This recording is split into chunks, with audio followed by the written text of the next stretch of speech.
Welcome to the Orlando Sentinel's editorial board interview for the GOP primary in Florida's 7th Congressional District. This includes Altamont Springs, Winter Springs, Oviedo, Sanford, and the campus of UCF. It also includes a big portion of Volusia County, reaching from Deltona all the way to the ocean, south of South Daytona. This seat is currently held by defense contractor Corey Mills, who first took office 2 years ago. Representative Mills did not respond to our invitation to participate in this interview, but his challenger in the GOP primary is here, Mike Johnson, who is a Vietnam-era veteran who spent 3 decades working for the Department of Defense, which we will ask him to talk about in a minute. But I'm going to start right now with the first question, which is that a majority of Americans in both major parties identify the economy as the #1 issue. And many of them, most of them, say that they trust Republicans more than they do Democrats on this issue. What plans should you be elected, would you be pursuing to kind of restore what stability is lacking in the economy? Okay. First of all, I want to thank you for inviting me here today to chat and tell you all about me and what we'd like to do to make our district a better place to live in and a better economy. My goal when I get elected is to get on the House Ways and Means Committee. And that's the committee that actually controls the taxations and the spending of money. You see all these other committees that are out there. They're on the YouTubes, and my opponent's on there, talking and getting on to people and lambasting them, but nothing's getting done. When I get into office, I'm going to be forcing the committees to look at ways to make the economy better. And part of what it's about is to reduce regulations for businesses, to streamline, regulations to get our energy policy back in order, and to make sure that competition is made out there, but amongst the people that produce energy. And I'm in favor of all types of energy, by the way. Since we have an oil infrastructure that's already gone, then I want to make sure that continues on in a safe environmental way, and that we start drilling and that we start reducing the cost of energy products, to the nation. And when we were walking through the doors over in the coast and around here in Seminole County, we did hear the biggest cry was, you got to do something about inflation. You got to do something about the economy. So that's a great question. That's what I plan on doing. When I worked for the federal government, we used to go to DC and we took laws and we had to write and update the code of federal regulations every time a new law came. But a lot of the people didn't have a full understanding about the background of what they were trying to rewrite. And I'm going to bring the expertise to Washington because I've been up there on the House and Senate side to do things like this. Thanks. I wanted to follow up on that real quick because you mentioned one pretty important factor, increasing consumer costs, fuel, housing, insurance, consumer goods, right down to fish sandwiches. This is something that people are bringing up again and again as a major concern. What specific things can Congress do to give families a break? Okay, what I found out in the field, walking and talking with folks out there, there's a spectrum of ages and the demographics of the ages, like senior citizens. A lot of them are on fixed incomes and they live in older houses. And a lot of them got impacted by flooding over on the coast, especially. And in that aspect, for that age group, the senior citizens that are on fixed income, I would like to bring back money home from giving the aid to other foreign countries and refocus that and reprogram that money to help give direct help to those people to get their financial in order. Because I see people out there that are crying for help, and the politicians come into their neighborhoods and they yak all day, and then they leave and nothing happens. They're stuck with the bill. So in that aspect, I like the Congress to actually reprogram money, because that's what I did in the Defense Department. We learned how to reprogram money. I spent months and months and months of training and years of actually doing it, that we reprogram money, the colors of money around, and we know how to do that in the executive branch. And I want to bring that talent and our expertise into the House of Representatives behind the scenes, to make sure that we, instead of doing grants, that we actually focus on giving direct payments like we were getting during COVID. Remember, we were given checks. We would need to send out checks to the actual people that are impacted. On the younger generation, it's a different story, because we have a lot of young folks, and I have two grandsons, and they live check to paycheck, and many grandparents and parents are helping their children out. So it's going to be tough. It's a tough hole coming for America, because a lot of people cannot buy these houses. When we walk in all kinds of neighborhoods, we'll go from trailer parks and bad houses to the multi-million-dollar mansions on the beach and on the rivers and lakes around here. But I worry about in the next 5 or 10 years about what our grandchildren are going to do, and we're going to solve it. Thank you for that. I wanted to jump in and ask about health insurance. About 11% of Floridians don't have health insurance, which is well above the national average. And a lot of people believe that that's due to Florida leaders' refusal to expand Medicaid. Do you think it's time to allow very, very low-income Floridians to buy policies in the healthcare marketplace? Yes, I do. Especially a young generation that, like right now, most healthcare is based on getting it from an employer. And the people that are self-employed, they're having a tough time right now getting insurance, especially at the young generation, the young folks. Small business owners, there's a lot of them in Florida here in our district, and they're like 2 or 3 person companies, and they have children, and they should have access to programs that are out there across the board, Medicaid. And I'm also a big proponent of competition. We need more people in the marketplace that actually sell insurance products. We have too many regulations in the state government and the federal government that limit insurance companies what they can do. And we need to kind of go look at those laws and kind of make it and open them up to more competition in that area there. I'll jump in here now. What congressional action would you support on abortion access? That's a question that I think that it's a state issue according to the Constitution, and I would like to keep it at the state level the way it is today. Every state has its right, as to determine laws and regulations and amendments, and like we have one that's coming up for the 4th Amendment, and we'll let the voters decide on that. From a congressional standpoint, from a federal standpoint, I think I would like to just sit back and wait and see how the states work this thing out with the amendments that they're doing. I think that this decision is between a woman or a doctor and their God, so that's the way I stand on that issue right now. I wanted to follow up on that. Is it time for federal law? And I understand that this is a tough question for a Republican to answer, but is it time for federal law to recognize the rights of LGBTQ citizens? And if you favor any protections at all, how far should they go? I think right now the Constitution is enough protection. I know there's discrimination against people, and I'm against it completely. I think everybody, even Republicans, believe it or not, have friends that are lesbian and gay and bi. They do, because we hear it all the time within our circles, right?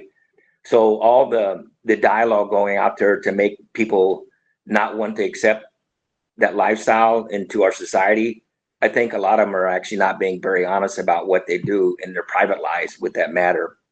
But right now, I feel like the Constitution guarantees freedom from all walks of life, and that's the way I feel about it. That everybody should respect everybody's beliefs. Now, when it comes to pushing certain lifestyles sexually onto children, that's where I kind of like draw a line. Like children need to grow up in normal ways and just figure things out as they go. Remember, as I grew up on a farm, we saw animals doing it. Remember that song? Do it like the animals do it on the channel, right?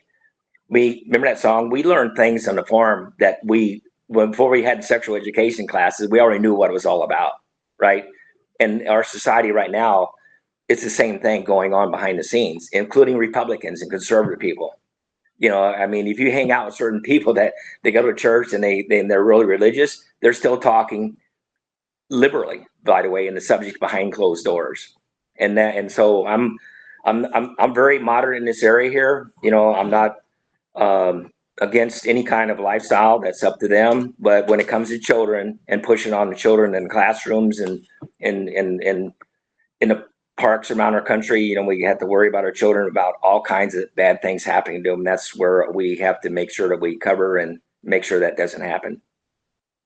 I'm going to pivot to a different topic here, immigration. Can you sum up your stance on immigration, including any changes you think are needed in the law or in funding for enforcement? Okay. I just got back from Denmark because my son got married over there, and we had to go through immigration. I mean, not the immigration, the customs, right? So, we all have to have our passports when we leave the country and when we come back in, right? And when you're in Europe, you have the Schengen Treaty, right? You can go to all these different countries and there's no borders there. We can go drive all the way from Norway now all the way down to Bulgaria now without having to stop at a border. But in America here, I remember when NAFTA was becoming big with the Bush administration, and I just saw a semi truck on I-4, and it had the symbol on it where they were delivering goods from Mexico to Canada. The free trade. The truck had the permission to go and trade, all country borders there, right? So when it comes to business interactions between the borders, I believe in that. I believe in keeping that open, right? That we trade with our neighbors, right? The problem with what's happening now with our borders are people who are coming from outside our two neighbors. People that are coming from the Middle East and from Africa and other parts of the world, in Asia, that actually are coming here and usurping our way of life and our rules of law that we have. Like we all have to go down and go to the post office and the State Department, get our visas, and these people don't want to do that. And that needs to be looked at and rearranged and not restop, but we have to look at making some kind of changes in that area there about people that want to come here. Because I used to live in California when I was in language school, and people come back and forth. I was in Tijuana a couple of years ago, and people do come back and forth to work, and they do it every day on the border there, right? And there's 300 million plus people living in Mexico. All those 300 million people do not want to come to America, right? They don't, because Mexico has beautiful cities down there. They do. It's a great place, a great country. So it's the criminal element that we need to address, and that's what I'm looking at, the criminal element only. Thank you. So this year has seen a remarkable number of Republican incumbents in particular who are being primaried. Without getting too personal about your opponent, why do you think that is? I think that, honestly, I've been up on the Hill on the Senate and House side for many years, walking the halls and the tunnels and everything, and up the steps and down the steps with my career, right? And as a experienced and skilled employee of the federal government executive branch, we had to be trained in detail about what we had to do and follow the laws, administrative laws. And when it came to budgets and appropriations and authorizations, and it's very overwhelming, right? And then many times over my career, we walk into a meeting and the staff members did not have a clue about how the system worked. And that happened all my career time and time again. Now we're getting people in Congress, like my opponent, who have no background whatsoever in how to run government. Nothing. Just because you say you're a sniper or you're a trigger puller or whatever, or a medic, doesn't give you any experience to work the halls of Congress. It's a totally different world, because I've seen both sides of my career. But a lot of these people that are getting out, they're overwhelmed with the system, I believe. And I'm glad that some of them that they're getting out, I'm glad they're getting out. We need fresh blood. We need smarter people. We need a younger generation to help run our country. Thank you. We saw earlier this month a shocking event at a Pennsylvania campaign rally that became the site of an assassination attempt on President Donald Trump, or former President Donald Trump. This is just underscoring the growing tension, distrust, anger between what it has been identified as the left and the right in this country. I'm not sure those terms still apply. What could you do if elected, and what should Congress do to address these deep divides between people who are, at the end of the day, all Americans? Yeah, what's interesting is that I've been to League of Women voter meetings, and then I've been to conservative Republican meetings after I got out of the government, right? And I remember at a League of Women's voter meeting, we were doing a thing about the school board in Seminole County, and we were talking about what values do Americans share across the spectrum, right? And you know, the values that we share across the so-called right and left, we do have a lot in common with all sides, you know, about our country. You know, we believe it's the best country in the world. You know, we believe that, you know, the American flag, we go to baseball games, basketball games, and everybody's on it. You don't see Republican and Democrats, you know, fighting over, you know, sports teams based on politics, right? You know, we watch baseball, avid supporters of baseball. When we go out to the river, right, you see the boaters, right? They're not involved in politics. They share life together. When you go to the bars, the sports bars, you see on the camera, you know, we're all sharing those common values. So we have a lot in common. It's just that those little bitty areas that I don't know what prompted it all, but for example, my opponent voted against the NDAA last time because there was a paragraph in there, a small paragraph in there about DEI, right? Okay, now when I worked for federal government, we had little offices like that, right? You know, about, you know, inclusiveness, and, you know, we respect everybody's heritage, their culture, you know, their color of skin, their beliefs, all that stuff, right? We've always had that for years, ever since I've been in. You know, I've been in for a long time. But my opponent voted against the bill because of that alone, right? And he ignored the fact that that bill didn't pass. Thank God it did pass over his vote against it. Because if that bill wouldn't have passed, I still know people that are in the military, right? And people would have had to go down and go and apply for food stamps in their military uniforms and their families to get food stamps to live. They help defer their mortgage payments.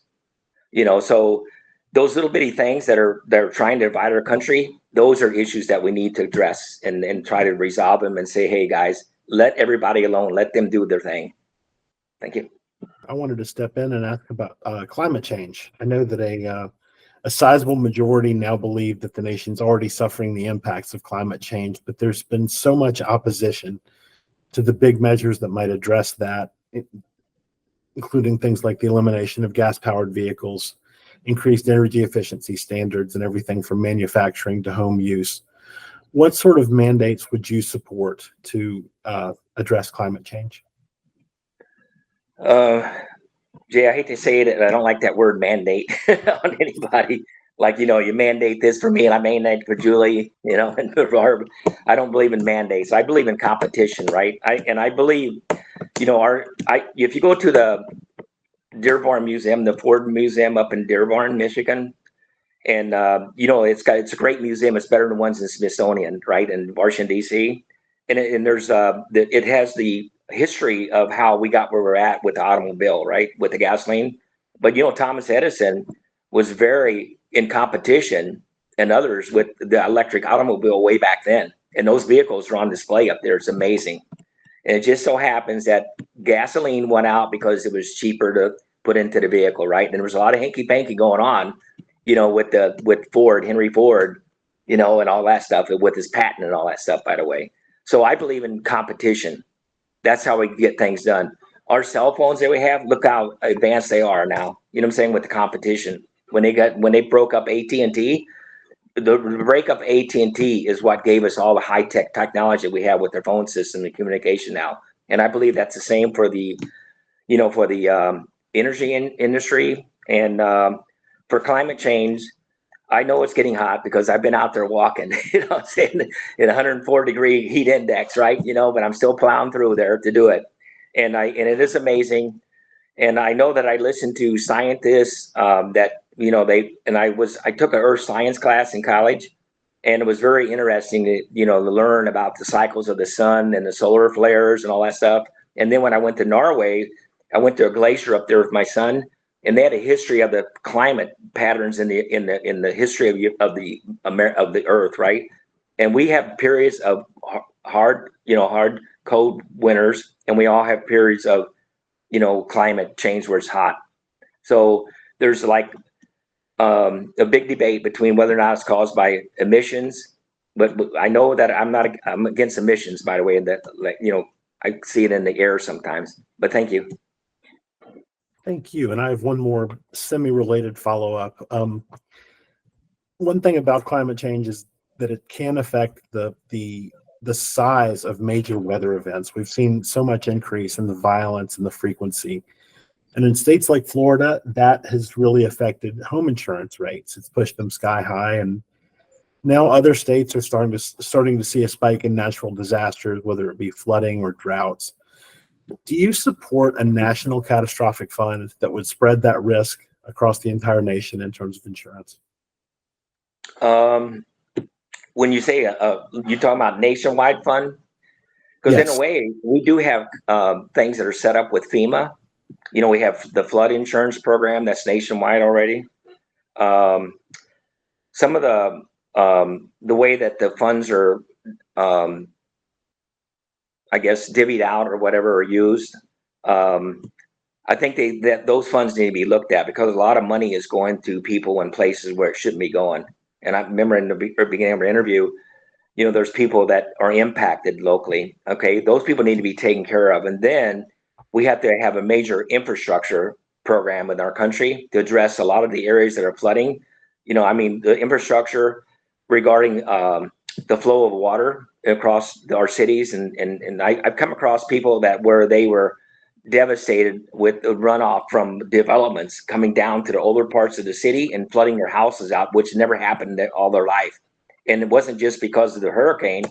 It was heavy torrential rains, which they said that they had before, but because the new development's coming, instead of water percolating into the ground, it's coming off their streets and into the creeks that are near them, and they're flooding out entire basements on the hillsides in New Smyrna Beach, for example, over there.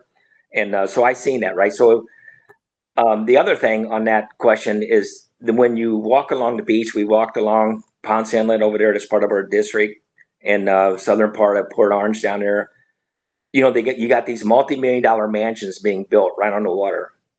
Okay, and then we go to the poorer sections of town that are being flooded out. I don't know if there's a good way of putting all the rich people's funds into the poor people's funds. I'd have a good fund for the people that need help, but the rich people are building in areas that are prone to disaster. They need to take care of and have their own little fund. That's the way I believe it. That may be a little bit modern, thinking, but that's how I feel by walking and meeting people on the streets and in the countryside around here. Thank you very much. I really appreciate you taking the time to respond to our questions. Great question, by the way. Great question, by the way. Thank you. We've covered a lot of ground. So before I ask you to make a closing statement, I would just like to remind our readers that we do plan on endorsing in this race and many others, but we also encourage you to look beyond our endorsement and seek out social media, official campaign websites, on both candidates in this Republican primary. And also, there are some Democrats who are fighting for the right to face off against the winner of this primary in November. Take a look at their platforms, at what you've heard today, at our news coverage, and decide who best meets your values as a voter in District 7. That's really what it's all about. Voting on August 20th is your chance to choose the person who will best represent your interests in Washington. And with that, we'd like to ask Mr. Johnson to give us an idea of why voters should choose him in a couple minutes. Okay, thank you. I'm running because I have the experience to do the job. I'm not a kind of guy that wants to get on the news media and lie about what I do. I don't do that. I don't want to be on Fox News. I don't want to be on CNN. I want to work behind the scenes like I always did for 30 years. I want to work for our district. I want to bring the money and the things back that we deserve in our district.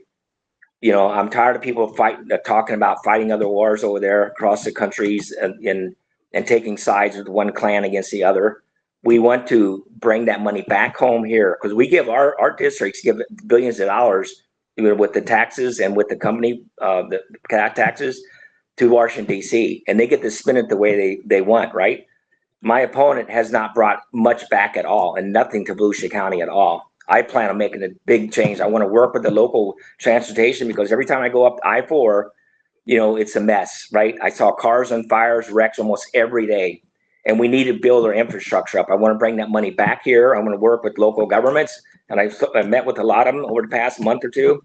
And we need help here. And that's what I'm for. I have the experience, you know, to do it. I know how to reprogram money. We learned how to do the colors of money changes and reprogramming all my life because we had to be trained on it. We had to swear under oath and everything's like that about moving money around. I know how to do that with my teams. And that's what we want to do.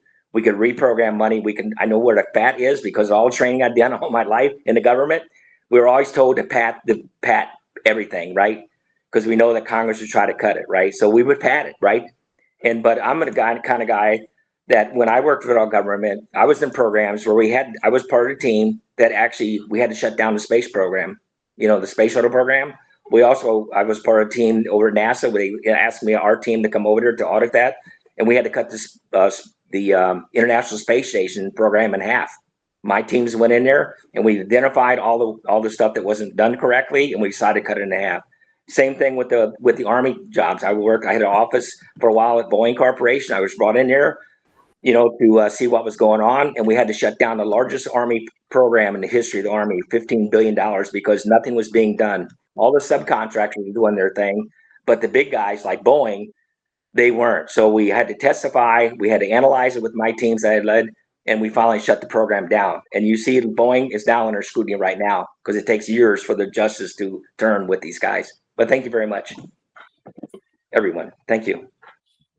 Thank you very much.